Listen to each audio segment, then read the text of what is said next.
rod, so actually you might as well throw top water on just so you have two different options like ready to go.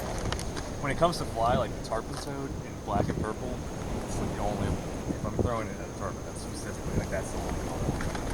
There's like a teal streak in it, right? And like a yellow streak in it. Or like a baby blue. Baby blue, yeah. They all have fun names, yeah.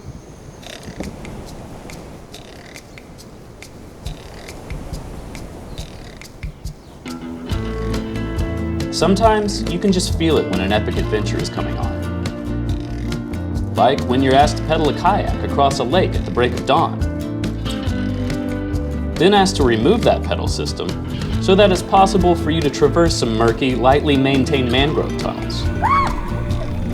Which can be kind of spooky because you don't really know what's out there watching you. But if you're nimble enough to maneuver through the roots, logs, and spider webs, it's definitely worth it.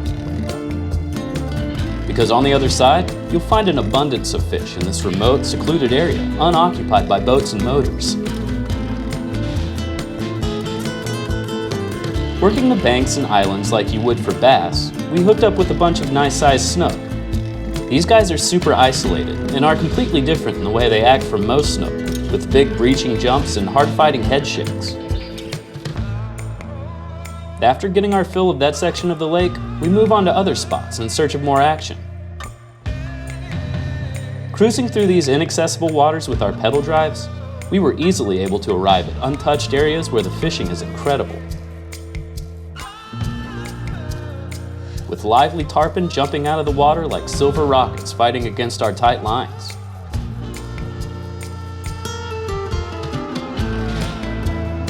Sure, it might be a bit unsettling to wander into the wilds of the Everglades. But an experience like this is well worth the journey.